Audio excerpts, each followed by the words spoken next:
August 19th at around 9:20 AM, a fire broke out under the tracks near London Bridge Station. 10 fire engines and about 70 firefighters came to the scene. Thousands of commuters' journeys were disrupted, and all of this because of one electric vehicle.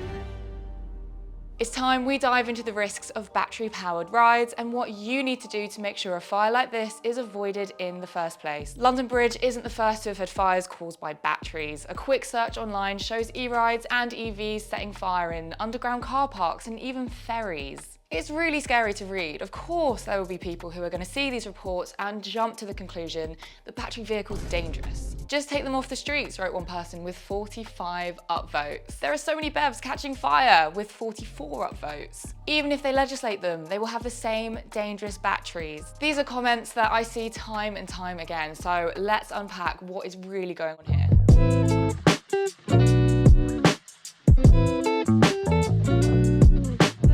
If you're already subbed to the channel, you might have seen me fighting the good fight for electric scooter legislation here in the UK. Without legislation and regulation from our government, it's actually much easier for cheaply made, cheaply built e-rides to make their way onto our streets. Companies can make a quick buck through low-cost mass production with the cheapest components and minimal safety checks, if any. What a lot of these e-rides can lack is a battery management system. This is an electronic system that monitors the battery state and helps protect it from overheating, overloading and other nasty problems that can inevitably lead to a fire. So this is vital when it comes to these cheap, poorly built electric scooters, bikes, pedelecs being used in our cities and towns. We have somewhat of a ticking time bomb. In our densely populated urban areas, many people live in apartment blocks and flats. Here in the UK, fire safety is very much front of mind after the tragedy of the Grenfell Tower fire, in which 72 people lost their lives. It was a tragedy that could have been avoided if fire-safe cladding was used on the building. Though this dangerous cladding is being systematically replaced on buildings in the UK, it's now becoming more and more common for people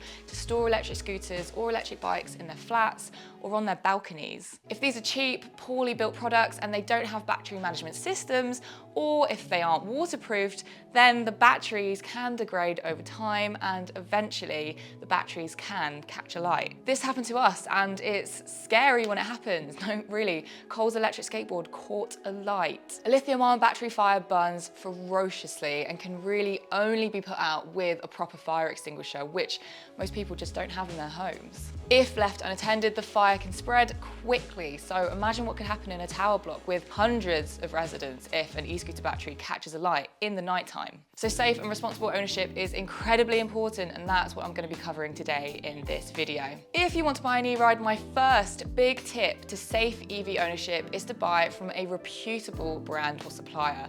Do your research. Do they offer aftercare? A yearly maintenance checkup? Our mates like Personal Electric Transport and Fully Charged do just that.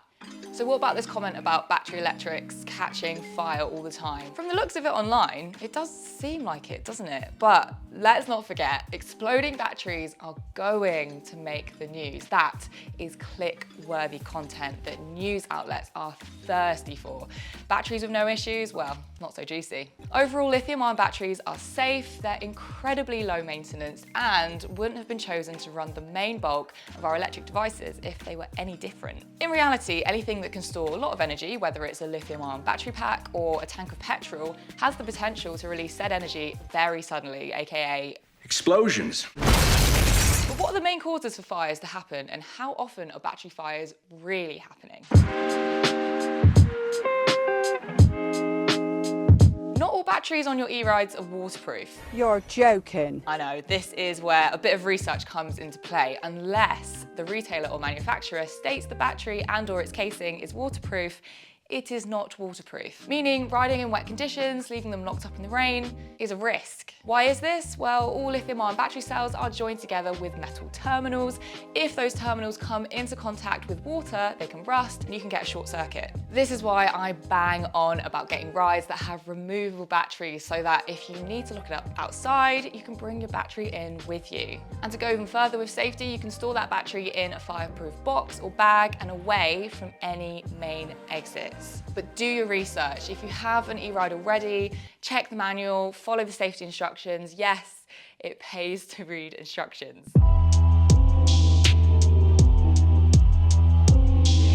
Over Overcharging or depleting your battery to 0% isn't very good for your battery either. If you do this enough times, it can alter the cell's chemistry and destabilize them, meaning a potential fire hazard. Again, a good battery management system will not allow this to happen, otherwise my MacBook would have exploded eons ago. So to be safe, just make sure you don't leave your e-ride charging overnight or out of sight. Keep an eye on its state of charge and try not to deplete your battery to 0%. Electric cars, on the other hand, have gone through rigorous safety checks to make it to market, so leaving them to charge isn't so much of an issue. In many EVs today, you can set a cap so that at your chosen percentage of charge, the car actually disconnects automatically. They also have very smart systems like cooling systems to make sure the battery doesn't overheat. Batteries are made up of cells and they all work together to power your electric ride. If there is the slightest, smallest bend or bruise in just one cell, it's recommended not to use the entire battery until it's fixed. This can happen with some serious impacts depending on how well the battery is protected in its case. If it's built right, you should be fine, but just be sensible. I'm still gonna send it. Have you ever noticed when you have full charge in your electric car, you can't use regenerative braking? This is because your battery is at max capacity, and allowing regen will overload the battery pack with energy, putting stress on the cells and damaging them. Most EVs and e-rides have a limiter to stop this from happening, telling the battery it can't take on any more energy over 100%. Overstressing can also happen with very powerful rides. If you're attempting repeated heavy acceleration, incredibly steep hills, this can overload the battery. In general, low power e-rides do not need to worry about this, hence why there is regulation and limits in the law that keep us safe. But as a rule of thumb, make sure you buy from a reputable brand, one that offers aftercare and maintenance checks, either once a year or every 1,000 miles clocked, to make sure the battery is watertight and there's no signs of issues. Ideally, buy a ride with a removable battery, store it in a fireproof bag or container, and if you can't remove the battery, do not leave your ride by any major exits. Don't leave your ride to charge overnight, set a timer, keep an eye on it, and use the correct charger. Do not buy a cheap knockoff. So those are my top tips, but if you have any other nuggets of advice, make sure to leave it down below in the comment section, because every little bit helps. But how often are battery fires really happening? The news paints quite a bleak picture, so I did some digging. Data from the National Transport Safety Board, compiled by Auto Insurance EZ, found fully electric cars to be far safer than both hybrid and internal combustion engine cars. The only two notable EV recalls were for the Hyundai Kona with 82,000 units recalled due to faulty battery packs that were a fire hazard, and the highly publicised Chevrolet Bolt EV recall with 70,000 units recalled. So this study suggests EVs aren't the pyrotechnics the media paints them out to be, but this is of course just one study, so we have to take it all with a pinch of salt. Data at the moment seems limited, and it's tricky to find any similar studies on smaller battery rides, but in the first half of this year alone in London, fire crews attended 32 fires involving e-bikes and another 7 with electric scooters. It's concerning and something we need to be looking at more, particularly as e-rides are getting more and more popular. Fire investigators have found there to be a significant risk with e-bike conversion kits.